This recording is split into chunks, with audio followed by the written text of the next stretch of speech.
Imagine walking into a crowded street where everyone is moving in the same direction. The music is loud, the laughter is contagious, the energy feels almost irresistible. You look around and it seems like every single person has found their place, marching together side by side. But then, something inside you stops you. A whisper, quiet but unshakable, says, "This isn't your road. You don't belong in this crowd." And in that moment, you realize what it truly means to be chosen.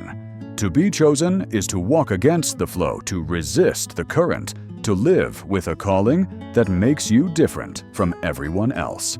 And that's why the chosen can't walk with the crowd.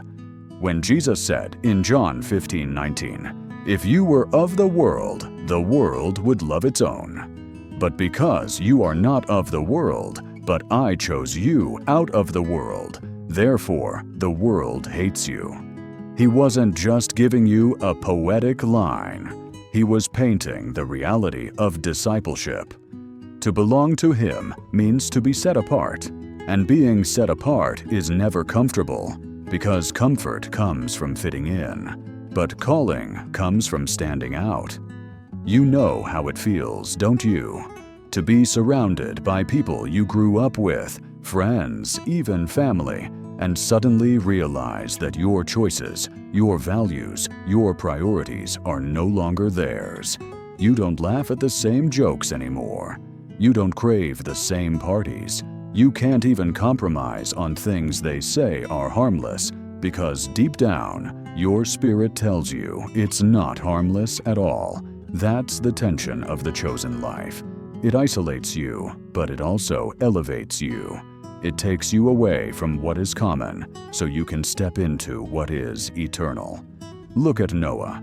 The entire world was corrupt, filled with violence, but Noah found grace in the eyes of the Lord. Imagine the ridicule he faced while building that ark on dry land, far from any ocean. Everyone else mocked him. Everyone else followed the rhythm of sin. But Noah couldn't walk with the crowd, and that decision saved his family and preserved the future of humanity. You may not be building an ark of wood, but you are building an ark of obedience. Every act of faith in your life is a plank of wood, every sacrifice, a nail, every step of courage, a seal against the storm. And while the world may laugh when the flood comes, it will be your obedience that saves you. It's easy to romanticize being different, but let's be honest, it hurts. It hurts when friends distance themselves because you don't go along with their choices. It hurts when people at work call you too much or too holy because you refuse to cheat or compromise. It hurts when even family says, "You've changed," as though change were a betrayal instead of growth. That pain is real. But so is the reward. Jesus Himself promised in Matthew 5:11, "Blessed are you when people insult you, persecute you, and falsely say all kinds of evil against you because of me. Rejoice and be glad, because great is your reward in heaven." He never said the chosen life would win you applause. He said it would win you heaven. There's a reason why the path is narrow, because only a few are willing to pay the price. The crowd loves shortcuts. The crowd looks for easy answers. The crowd thrives on majority opinion. But the chosen live by conviction, not consensus. You don't measure truth by how many people agree with it. You measure truth by how it aligns with the Word of God. And that difference will always make you stand out, even when you wish you could blend in. Think about Daniel. A young man taken captive into Babylon, surrounded by a culture that worshipped idols, celebrated indulgence, and pressured him to conform. But Daniel resolved not to defile himself with the king's food. That one decision separated him from the crowd, and it opened the door for God to reveal His power through him. The lions, then the visions, the prophecies, all of it came because Daniel refused to walk with the crowd. And in your own life, every time you choose conviction over convenience, you're planting seeds for God's power to show up in unexpected ways. Now, let me make this personal. Maybe you're in a season where you feel alone. You're asking God, why does it feel like nobody understands me? Why am I always the odd one out? And the answer may be that you're not odd. You're chosen. You're not left out. You've been set apart. It's the difference between rejection and selection. The crowd rejects you, but God selects you. And His selection carries more weight than the applause of thousands. But let's get practical. Walking apart from the crowd is only about avoiding sin. It's about pursuing purpose. It means you won't take the same jobs others chase if God says that's not for you. It means you won't date or marry just anyone. Because loneliness is heavy, you'll wait for God's appointed partner. It means you won't compromise in business, even when shortcuts look profitable, because you'd rather have God's blessing than man's approval. It's not that you think you're better. It's that you've been called higher, and higher always means lonelier, but also stronger. I once met a man who gave up a six-figure salary because he felt God calling him to serve in a small community church. His co-workers thought he was insane. His own family tried to talk him out of it. But years later, he told me, I've never lacked a thing. God has provided every step, and the joy I have now, I could never have bought with money. That's the paradox of the chosen life. You lose the world, but you gain your soul. So here's the question you must wrestle with. Do you want to be liked, or do you want to be chosen? Because often you can't have both. The applause of the crowd fades quickly, but the affirmation of God echoes into eternity. There's something inside of you that knows compromise will never satisfy. You've tried it before, haven't you? You've tried walking with the crowd just to see if maybe it wouldn't hurt so much, if maybe blending in could make the loneliness disappear.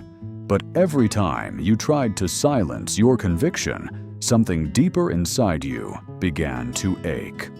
That ache was the Spirit reminding you that you weren't built to settle. You were built to stand. Think about Joseph.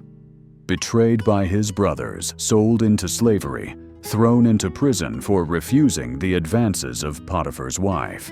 At any point, he could have said, "What's the use of holding on to integrity when nobody else cares?" But Joseph refused to walk with the crowd, and that decision carried him all the way from the pit to the palace. His obedience not only saved his own life, but preserved the future of a nation. What if the very thing you're refusing to compromise on right now is the thing that God will use to elevate you tomorrow? The crowd says everyone does it. The chosen say, "Not me." The crowd says it's just how the world works. The chosen say, "I follow a different kingdom." The crowd says, "You're missing out." The chosen say, "I'm storing treasure in heaven." And here's the thing, you never truly miss out when you walk with God. You may lose opportunities, you may lose friends, you may lose comfort, but you never lose Him. And having Him is having everything. But you still feel the tension. You're not made of stone. The rejection cuts deep. The temptation to go back is real. Even the strongest believers sometimes wish they could just disappear into the crowd. Elijah, after calling down fire from heaven and defeating the prophets of Baal, ran into the wilderness and begged God to take his life because he felt so alone. He said, "I am the only one left." But God reminded him there were still 7,000 in Israel who hadn't bowed to Baal. And maybe that's what you need to hear today.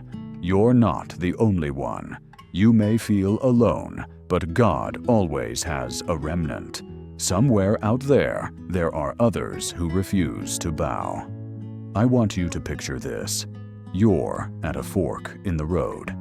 To the left is the wide path. It's filled with noise, laughter, flashing lights. It looks easy, popular, safe. To the right is the narrow path. It's steep, dark, in places lonely at times. Few people walk that way. Your flesh wants the wide path, but your spirit pulls you to the narrow one. And as you stand there, deciding, you remember Jesus' words in Matthew 7:13-14, enter through the narrow gate. For wide is the gate, and broad is the road that leads to destruction, and many enter through it. But small is the gate, and narrow the road that leads to life, and only a few find it. The crowd doesn't guarantee safety. It guarantees destruction. The narrow path doesn't promise ease, it promises life. And here's what makes this journey even more powerful. Every time you say no to the crowd, you're saying yes to destiny. Every time you resist compromise, you make room for God's presence. Every time you choose holiness over popularity, heaven leans closer to strengthen you. The enemy wants you to believe you're missing out. But God is positioning you for something far greater. Let me tell you a modern story. A young woman I once counseled was in a relationship where she felt pressured to compromise her faith.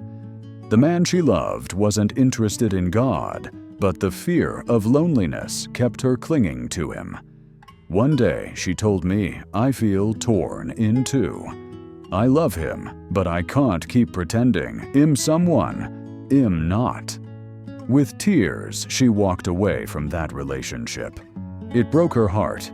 For months, she questioned if she made the right decision. But years later, she met a man who loved God as fiercely as she did.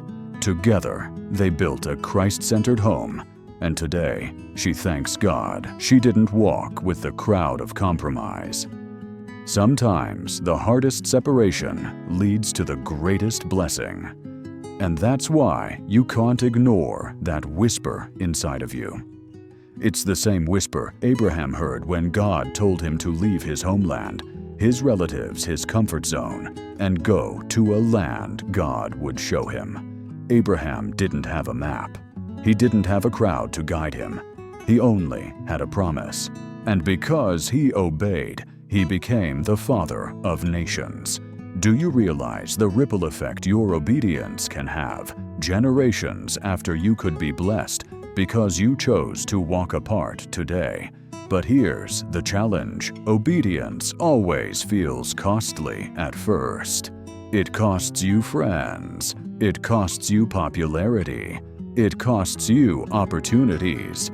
But what you don't see is that it's also costing you bondage, regret, and destruction. Every no to the crowd is a yes to freedom. Every step away from the crowd is a step toward purpose. And I want you to hear, this being chosen is not about being better. It's about being called. The crowd may never understand you. They don't have to. They weren't in the secret place when God whispered your name. They didn't see the tears you cried on your bedroom floor.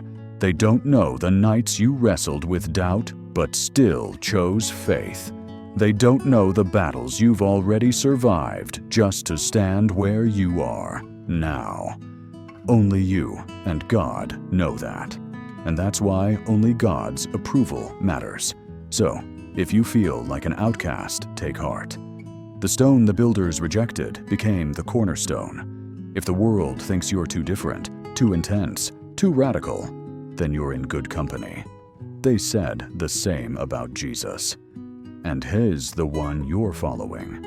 And now we come to the heart of it.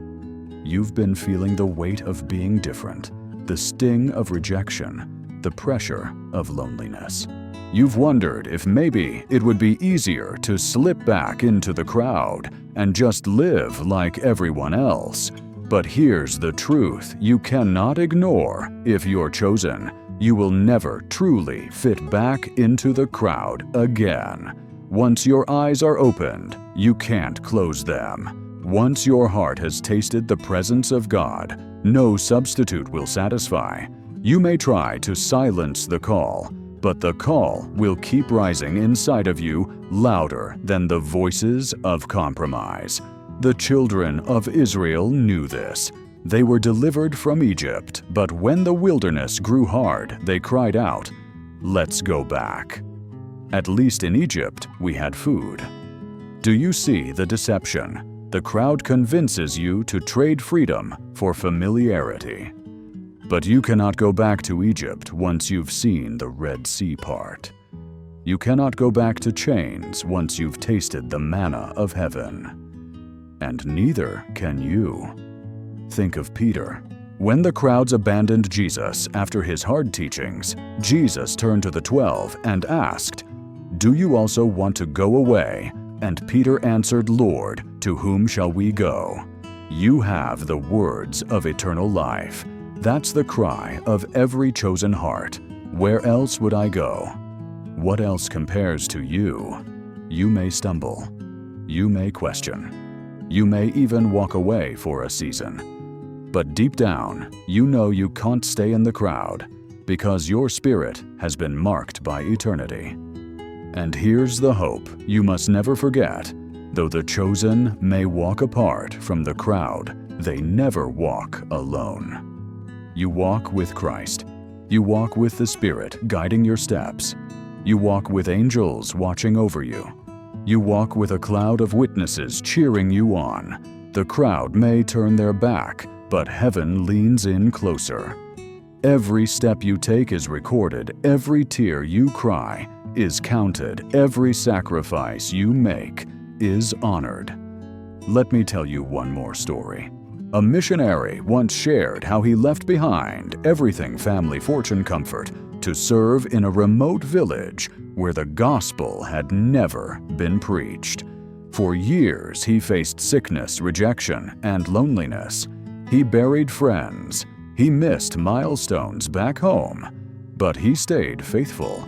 Decades later, he looked back and said, "If I had 10,000 lives to live, I'd give them all to Christ again."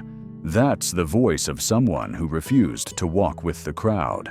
And that's the kind of joy waiting on the other side of obedience.